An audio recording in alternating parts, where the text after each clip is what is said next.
So what we're going to do is just real briefly have them introduce themselves and talk a little bit about their operations so that we can kind of remember who they are. So let's start with you, Luke. All right, well, it's great being here, and I'm so honored. So just to tell you a little bit about our operation, I started in the 60s, but my father started in 1929 on the farm where I live. It was Depression time, and he bought that farm for $11,000, and his dad told him, "You'll never make it." So you know what that does to you. That gives you a challenge. So we moved on through it. I started with 18 cows, and today we're between that 900 and 1,000 without going through all the steps in between. Few steps. All right. And today you also do broilers. What else is going on in your operation? We do broilers, about 250,000 broilers, and we do also solar. We do methane digester. We do Select Tech, and we do many other innovation things, but we'll start with that. Who else is involved in your operation? I got yourself? two of the finest sons that you could ever meet, and I was too overwhelmed last night to call them myself, so I had Jeannie do that. She called each one of them for me, and it was so great. We woke one of them up out of bed to tell him that his dad was a superstar. Took him a little time to believe, so that was nice. Well, thank you. Well, John, let's hear about your operation. My name's John Carrol. I'm from Carthage, Illinois. My family operation is myself, father, uncle, and grandfather, and always had a livestock and grain operation in Illinois. And in 2002, made a move to Brazil. I was graduating from college, and we already had 3 people telling all the employees what to do at home and didn't need a 4th. So I moved down there. We purchased a farm and been there for the last, this is our 11th crop down there now. As a 30,000 acre corn, soybean, and cotton operation, commercial ginning operation, and some consulting and accounting also. Great. And your wife was down with your children and now is back in Illinois, or what's going on there? My youngest is now in kindergarten, so this is our first year back in Illinois with a child in school, and I'm back and forth about 1 week a month in Brazil, and then during vacations we all go down together. So. Good, great. All right, Dave, let's hear about you and your operation. My name is Dave Nelson. I'm from Fort Dodge, Iowa, north central Iowa. Coming out of high school, there was not an opportunity to farm, as well as coming out of college, there was not an opportunity to farm. So with a degree in agronomy, I went out and worked about 10 years with Monsanto in sales and marketing around the Midwest. And then that desire to come home, I never gave up. And after about 10 years out in the corporate world, was able to come home. I had to find a way to come home to provide a supplement of income because there was not enough income just on the farm. And luck, timing, network, we were able to identify a business in Fort Dodge that covered the state of Iowa selling fertilizer application equipment. And so having a love for agronomy, my father and I bought the company together. I saved a lot of money up. That was the one thing that my parents, I'm grateful for, that taught me is saving your money, because someday if you want to come home and farm, there's going to be an opportunity there. And are you going to have enough money in the bank to be able to do that? And so it wasn't coming home right away and buying that first tractor. It was buying an agribusiness is what it amounted to. And so at that time, there was 4 employees at the company. A sleeping company, in my opinion, is kind of how I assessed it during our due diligence. We bought the company in January of 2008, and 4 employees. We're now at 38 full-time employees. So running that, building that, with the success that the ag economy's had. At the same time, our farming operation, bringing back just some business skills. Not that my dad was doing anything wrong, but now there's 2 of us concentrating on the farm of his experiences and knowledge and the foundation that he brings, and then some business experiences that I learned out there on somebody else's dime. We've grown from 800 acres to about 3,000 acres now, and just see a slow growth curve there as well. And so It's my mother and father. We are 50-50 in both operations.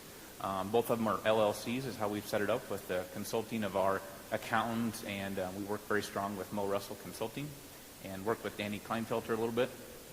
And mother and father, and then my wife, of course. Mom and my wife run the combine and grain cart, and me and Dad support them, if you put it that way.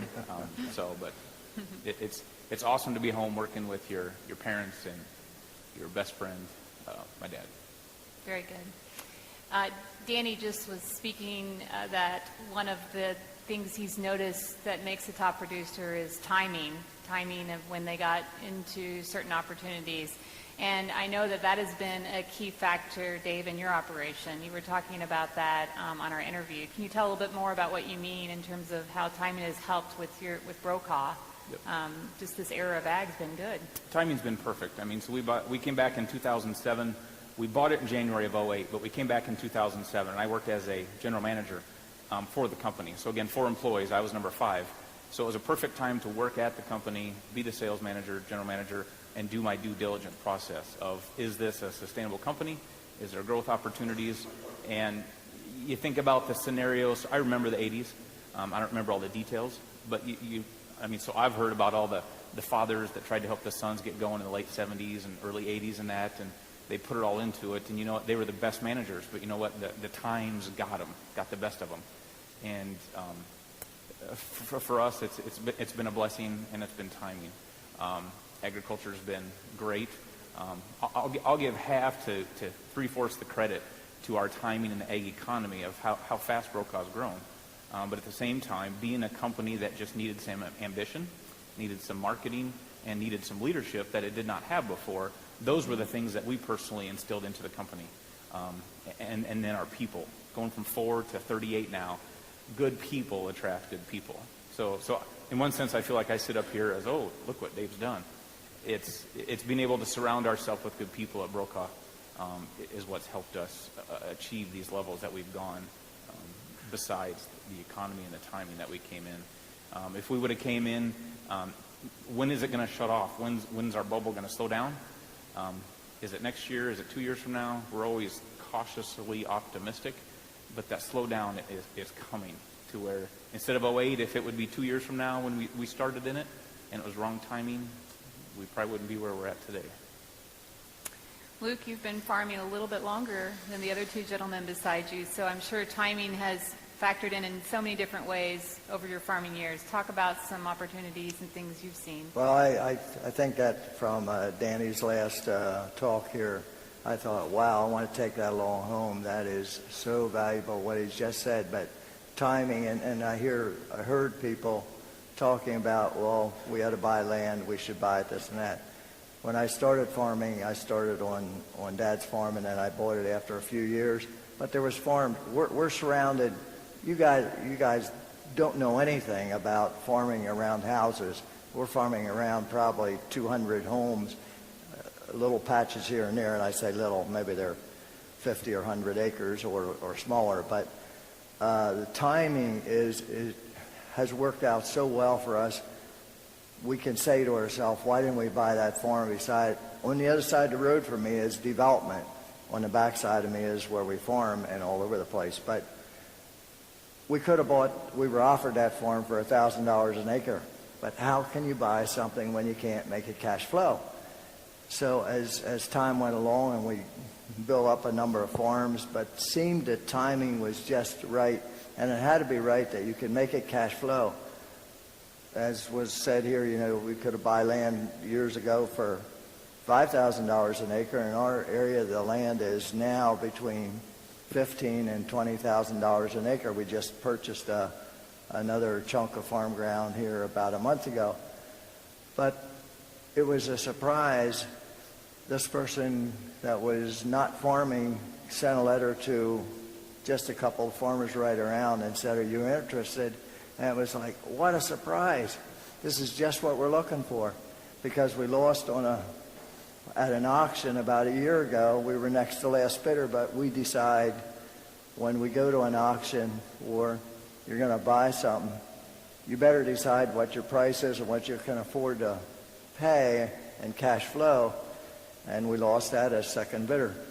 And then we look back because even land went up since that, and we say, well, maybe we should have bought it. And here, just about a month ago, the neighbor sends us a letter and says, I'm interested in selling. Are you interested? And it just seems like so many things in our lives have just been happening at the right time when we can make it work. True. So important, timing. John, I remember 10 years ago when all you read about was Brazil, and everybody was getting into it, and that's kind of about the time frame when your family started looking a little bit. But how has timing affected Brazil and your operation down there? Well, in 2001, when we first went down there, looked around, prime land in our area of Illinois was about $3,000 an acre, and down there it was about $300. And there was certainly, we knew in Brazil there were a lot more uncertainties, increased political risk, a lot of things we didn't know about going down there. But it was 10 to 1 difference in land price. And Warren Buffett says if you think you can buy dollars for 30 cents, you ought to buy all of them you can, and it's probably going to work out all right. And that's really what we felt like we were doing. We felt like we were buying dollars for 30 cents. And so, yeah, we were there at the right time. If we'd been 10 years earlier, it would have been a lot harder. Land laws weren't quite as evolved as they were when we came down, and would have been harder to hold on to ground. And if you'd come later, now we've gone from $300 an acre to about $4,000 an acre in Brazil. So that 10 to 1 spread has gone down now to, like 3 to 1. So the price differential between Illinois and Brazil. So it was. If we'd been 10 years earlier, 10 years later, it would looked a lot less viable. Sure. So your risks in Brazil are quite a bit different than the ones that we deal with as U.S. farmers, but not all of them. So talk to me a little bit about different ways that you mitigate risk, whether marketing programs or advisors you use. What's your plans? Well, the lending system in Brazil is virtually non-existent. You can't mortgage a farm and go get a loan, either to purchase a farm or an operating loan. And a lot of that is because the judicial system's so poor that banks can't foreclose and take possession of a farm. So when you're expanding that quickly, and Luke's talking about cash flows, that's really what it all came down to. Since you cannot count on a bank, you basically have to buy your inputs and plant your crop knowing having a pretty good idea what your revenue is going to be at the end of the year. And so we had to would forward sell and continue to forward sell about 75% of our crop is sold before we ever plant it, because we made a decision, we're going to invest this much money in Brazil, and then we're not going to put any more down there. You can be as aggressive as you want to with it there, do what you want to, but we're not going to send more. And so it had to work out, because if it didn't, you couldn't just go to a bank and get some money to get you through till the next year. Wow. Luke, how about you? What are some of your risk mitigation tactics? Well, as I was saying, cash flow was probably one of the biggest things. As John was talking here, we had so many opportunities in the past that people would come to me and say, you want to buy this farm for $5,500 an acre. And today that farm, and we still farm it because it's not owned by a farmer, and that farm's probably worth $30,000 an acre. And we think, well, why don't we do it? But I look back at myself and I say, I couldn't cash flow it. I would probably be broke, if I would have done things that I couldn't manage or we couldn't manage to make it cash flow and to fit into our business. Sure. Dave, you're kind of a master at risk mitigation in so many ways between Brokaw and the farm. So talk about what you do. So I wanted to take it a little bit of a different spin, a little bit of, it's about cash flow, protecting your risk and things like that. But how do you know what your risks are if you don't know what's going on inside your company? And so it's two things that we've done a very hard job of getting involved in, is peer groups. Something like for the Top Producer Executive Network. For the agribusiness side, there's a company, or not company, but an association called Spader 20. It was mentioned here the other day, to where we are a part of a group where there's 20 other farm implement dealers. So we're specialized in fertilizer equipment and sprayer equipment. So we're in a specialized group of 20 other dealers that are, most of them are like AGCO and Heston dealers and things like that are more specialized in hay and things like that. And so we get together once a quarter and look at, you bury your soul, your financial statements there. You have a report that you have to fill out every time talking about what's your rate of return on your whole goods, what money is your shop making, what money is your precision department making, how much overhead do you have in your parts department. So to assess your risk, do you really know what you have inside your company? What are your production costs on each acre? What is your operating equipment line value there? Are you in line with the industry as far as how many dollars of equipment you have per acre?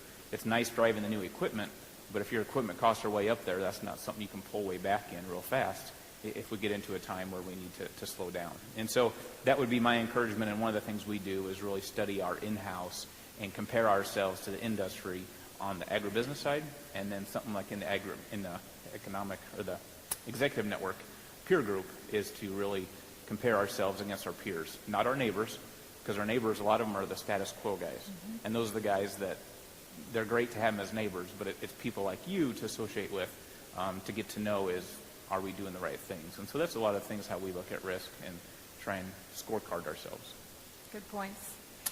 I was with a group of the tomorrow's top producers, so farmers who are 35 and under, on Tuesday. And a lot of the things they would ask about had to do with growth strategy. How do I grow? What do I do? What should I be doing? And I thought, oh, this is just these young guys. But throughout the week, as I was in the hallways, the topic kept coming up again. What's your growth strategy? And so I want to hear from each of you, what is your growth strategy and how do you define growth? Is it acres? Is it some other way of defining your business through entities? So Dave, let's start with you. So everybody thinks growth is acres, and acres are awesome. I want to farm more acres. I do. But it's about, we've kind of slogan on our farm is making every acre count. Are you being as profitable on every acre you have? Because you know what, this year we picked up 1 quarter, and that's it. Next year we may not pick up anything, and that's okay. So take that time and effort in getting every acre to count. Is it variable rate fertilizer, precision planting, seeding in that? And so that's the biggest thing we've put as our growth strategy is if we can grow in acres, that makes sense. We were farming a piece of ground 2 years ago. Marginal piece of ground, needed some TLC. We put some TLC into it, and then they come back and thought, well, it's worth this much more, and here's the competitive rate. I mean, it was $4.25 an acre, and we said no.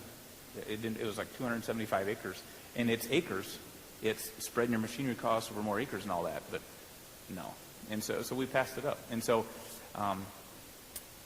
the relationship building, the networking, and things like that are some of the things that we put into the growth strategy. John? Our measurement of growth is looking at owner's equity, and so whatever we can do to grow equity, that's a mixture of it might be buying what we consider to be an undervalued asset and hoping it appreciates. Picking of the things we currently do, that'd be ginning or hogs or growing grain or fiber. Pick the things, benchmark against our peers, pick the things that we're doing well and expand in those areas. And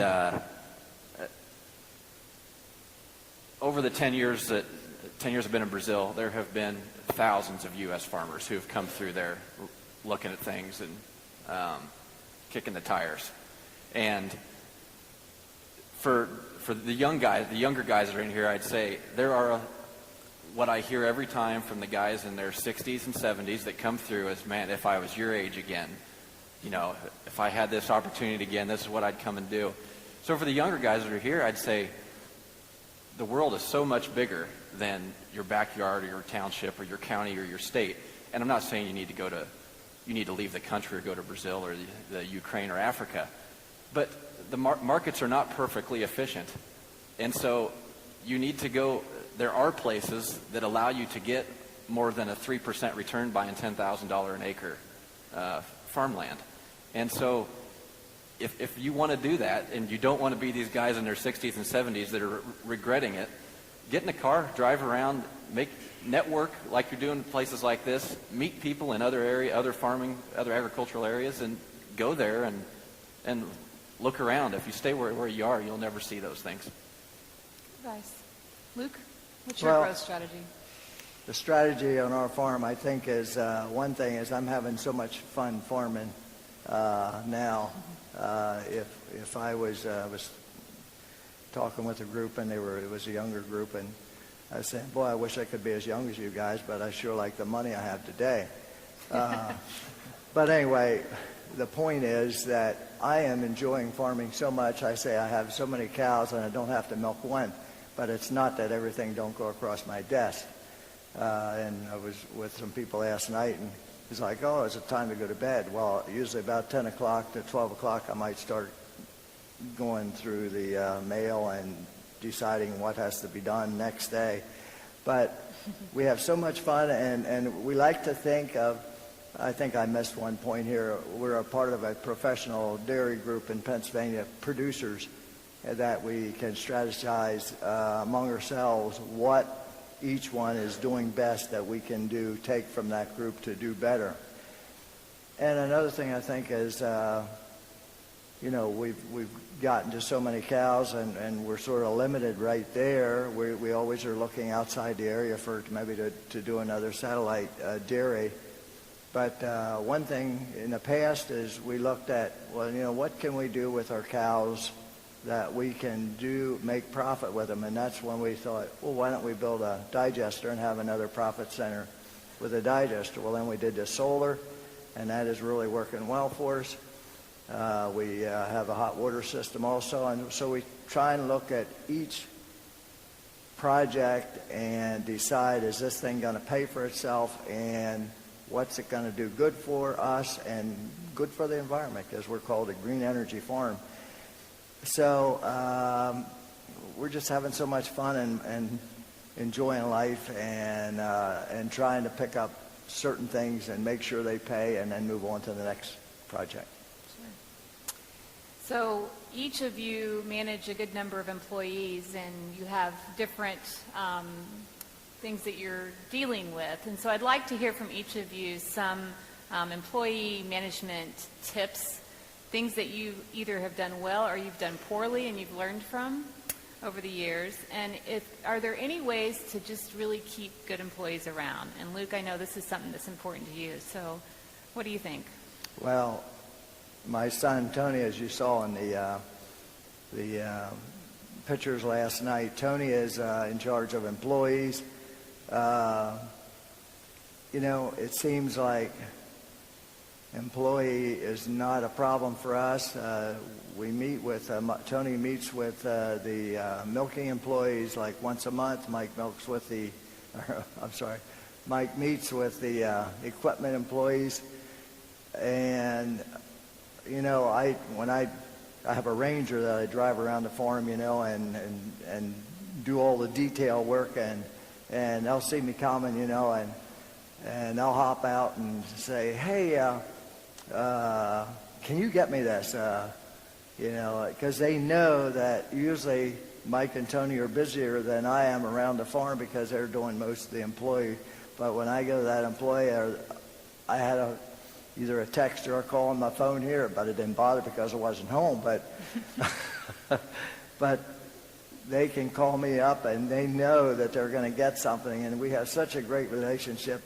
We have Christmas parties, we have summer picnics, and they just look so forward to having that good time with us, and we look forward to having a good time with them, because we try and surround ourselves with good people, and that's what makes us look good.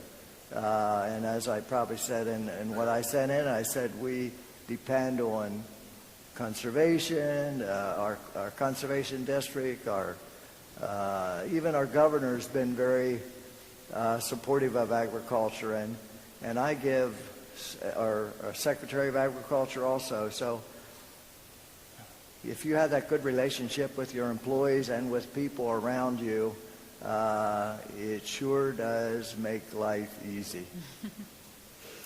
Well, John, you have to manage employees when you're there and when you're miles away. So talk about how you do that. Well, I think there's without getting too much detail, there's two main things. Sure. The first one is you will inevitably hire the wrong people sometime. Sometimes these are obviously just poor employees, and sometimes they're, like Danny talked about, they're just adequate, and they shouldn't be there either. And I kind of have taken on to this advice of the best time to fire someone is the first time you consider it. And I think too many of us hold on to this poor performing person for too long, and they're a thorn in your side, and you don't want to have that uncomfortable conversation of going through the firing process, and you're not sure who you're going to replace them with, but I don't think you ever regret it when you just go ahead and do it. And you may think you're doing a good job at hiding your disdain for that person, but I think it comes out, and it's demotivating for them. On the positive side, I'm a believer that on your star employees, your really standout guys, you need to pay about whatever, within reason, what it's going to take to keep them there. The difference between $10 an hour and $18 an hour is not that much when you consider the assets that these guys have their hands on, and what they can affect in your operation. So besides the pay, it's also, these highly motivated people, they need communication on what they can expect over the next 5 years of being with you. What do you see changing for them in terms of their responsibility or pay? Good. Dave? So one of the things so we've been in this 5 going on 6 years now, working in the corporate world as an employee, managing the territory, working with my retailers and dealers. I never really managed people too much. I encouraged my dealers. I worked with them to help build their business in that, but I had never hired anybody, HR, encouraged people from an employee standpoint or employer to employee standpoint. So that was something that I had a big thing to learn. I enjoyed the operations, the growth, and all that. And so those first couple of years, I was running the company, Brokaw Supply. Right now, we do not have any employee on the farm. It's our family, and then we bring some people out of the company to help us on the farm in the busy seasons. And so in Brokaw, that was something that I struggled with and learned real fast of. You always look for that when you got an opening, you need to hire somebody. Oh, hey, let's get 3 people together that we know of, and they're here local in Fort Dodge. Let's interview them. Oh, yep, you're the best. Usually those people didn't have a job. I've kind of challenged myself to, I don't want to say never, but try not to hire somebody that does not have a job. Unless it's a circumstance where, their company downsized and there are good people out there. But a lot of times the good people that you want have a job right now. Go out and find them. You got to do it within reason and ethics of you don't want somebody coming in and hire one of your employees away. They will. But that is something that we learned. To get that right employee, that good employee, the people that are really going to be working hard for you, they probably have a job right now. So really expand your market of where you're looking for those people. Good people will attract good people. We have tried really hard to keep our family values and our family atmosphere at our company, and that has paid off huge dividends. Everybody's got that daughter with a dance recital, or school got let out early to where mom's working, so dad has to go pick up the child. Early on, we were very lenient of salary or hourly of, go get your daughter. Take the next 2-3 hours off, no big deal. As you get more employees, everybody, he got 2 hours off there, and I'm not. So as you get bigger, you got to put in more structure, or it'll get away from you. And so now we still try and be as lenient as possible, but yet incorporate structure, and it's been working for us. And good people attract good people. Their friend is going to be looking for a job someday, or tired of where they're at. They're tired of some of the corporate race and stuff like that, the races and the politics and things like that you get out of a really, really big company. And so we've been very fortunate to get good people on our team. and it's fun. Our last Christmas party, we do not do enough things with our employees socially, as in having a barbecue or cookout or family weekend or something like that. We need to do more of that, but our Christmas party is kind of our big thing. This last year, it was a blast, seeing the husbands and wives standing around talking and laughing, and just seeing the relationships of employee to employee and then their wives there, of just the camaraderie between them. We got a lot of good friendships that have happened at Brokaw, and it's neat to see them out in the world, hanging out on the weekends, or they're going camping together as their families. And so we've tried to keep that family atmosphere as we've grown, had to instill structure there. But that was one of the biggest things we had to learn, was coming from never having employees to now having almost 40 of them. Yeah, it's been a big learning curve. Good tips, all of them. Well, I have a list of questions here, but I'm sure there's some questions in the audience. So I want to take a minute and see if you have some questions for our finalists. You can just raise your hand. Cliff has a mic here. And there's a mic over there as well. These guys are really, I found them to be very open, very genuine, very good farmers and good people. So don't be afraid to ask them what you want to know. There's one right there. What was your payback period on your digester and also on the solar panels? Did you hear it? What was your payback period on your digester and also on the solar panels? Okay, the payback on the digester, we figured about 4.5 years for the payback on the digester. Now, we did get a grant, which helped out in that, but if we wouldn't have got a grant, I would figure probably about 7-8 years. On the solar panels, we have them on 3 different farms. The first move, we should have moved faster. We were kind of the new man on the block to even try solar, and we probably should have said put it on 3 farms right away, but we started out with 1. And the payback on that's going to be, we put that in, I think, about 2 to 3 years ago, and that will probably be paid off in about 1.5 years on the big system, and that's 150 kilowatt. Was about a $750,000 project. We did get some sunshine grant, but also the tax credit that you get on it is unbelievable. So the payback was great. And then the SRECs that we get on that, we get about $230 per 1,000 kilowatts, and we're sold into Washington, D.C., and that check comes back pretty nice. And once it's paid off here in maybe about 1.5 years, that is gravy money. But then on the last farm that I put it on, we get about $25 to $45 in SRECs. That's going to take, on that system, it's probably going to take about 6 to 7 years for the payback. But what can you do that you can just let the sun shine on it, and once it's paid off, you don't have to make it work? We were considering putting it on 1 or 2 more chicken houses, but we didn't do it. We bought this chunk of land, and I'm still sort of deciding, should we be doing that yet? And that we could get registered into Washington because we'd hook onto the same meter. So it's been good to us, but it's another $300,000, $600,000, $500,000, $600,000, and maybe we should do it, but we just didn't do it yet to put more on. Sure. There's a question there. All of you talked in terms of we, and I assume you mean family. Do you think you would have been as motivated and thusly as successful had you struck out on your own, divergent from the family?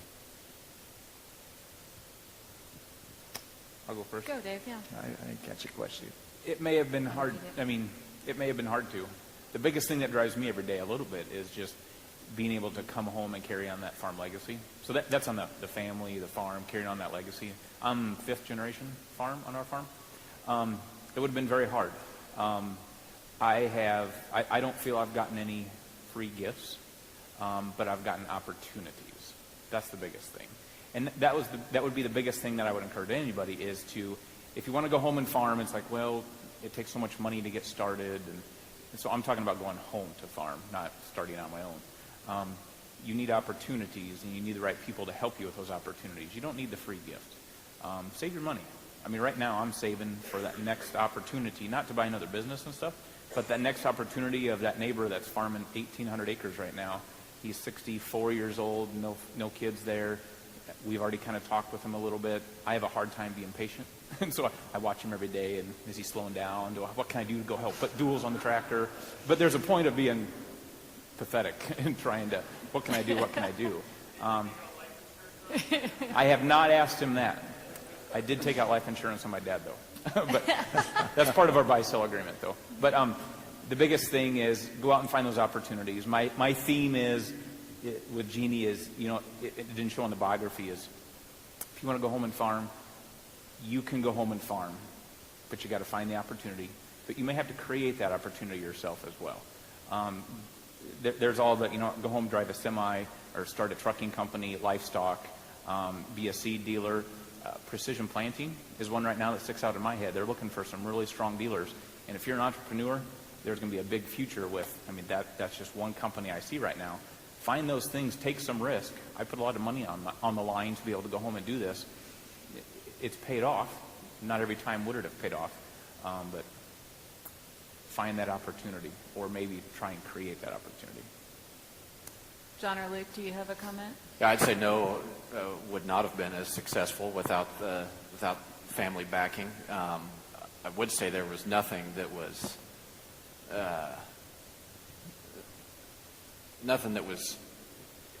given to me. There was no money or assets given to me, but I was provided an opportunity that I wouldn't have gotten without the family's capital, going to Brazil and farming like we did. So a lot of the part has just been the times in that land prices have increased so much. My profits came from increase in land values. It came from appreciation instead of all from labor. So that standpoint, I was given that opportunity to work and make money that I could then reinvest into land in a pretty easy and efficient manner compared to if you were in the U.S. starting out on your own. That'd be pretty tough.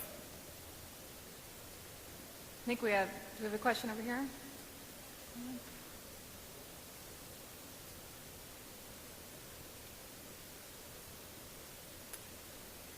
I do want to real quick, and Dave, I want to start with you, just talk about, do we have a question? Okay. This goes to any one of you three. If there's anything differently in the past would you guys do anything differently in the past that you can think of that with your operations that you haven't done if you had a chance? Cliff, you're going to have to repeat that for us. We didn't hear it as well. The question was, the things that is there anything you've done in the past that you would change? What is the biggest thing you've done in the past? If you had a chance to change, you would have changed. Luke, I'm going to make you take that first. Well, if there's anything in the past that I would have changed is I wish, my wife and I talk about this, when we started farming and when the opportunities came up for these $1,000 an acre farms, I don't think I was smart enough at that time because my dad wanted to buy everything with cash. And I guess I was kind of like, wasn't trained in going out and loaning money. Now, like I said before, we need to make things cash flow today. But I think if there was anything I would have changed, I would have bought more land earlier and probably figured it out how I was going to pay for it. And that in turn would have probably, but you know what? We just got to take one opportunity at a time. I guess that's one of the biggest things we always talk about it there. We should have bought that farm. Oh, we should have bought that farm.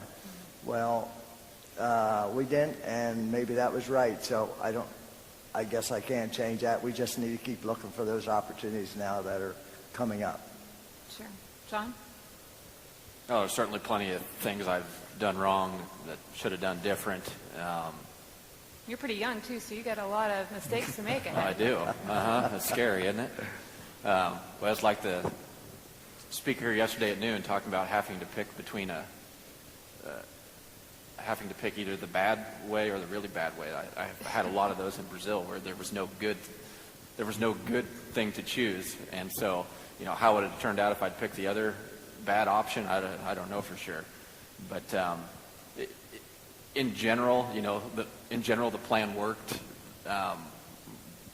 We've had a great, we went there for money. It wasn't for living. You don't move to a third world country because you like the food or the housing, So we went there to accumulate wealth, and we were able to do that. So there's things I could have done that would have made my life easier and accumulated more wealth, but in general, it went the right direction. Great. Dave? I'd take it back to my college years. Danny hit on it today. I was sitting over there thinking about it, listening to him. It's like, yes. I went for agronomy. I love science. I love fertilizer, seeds, stuff like that. So it was great. It was a fun career, or a fun education and all that. But now being out here, I wish I'd have taken more business classes, entrepreneurship, those things that Danny was touching on, that those are the things that now, the business stuff and all things, those are the things I'm having to force myself to go out and learning by hard knocks and learning out here in the experienced world. And you learn them faster when you have to go through them yourself. But if I'd have had more of that base to draw on, that's one thing. If double majored in agribusiness and done more things like that, that's what sticks out to me of what I'd have done different back.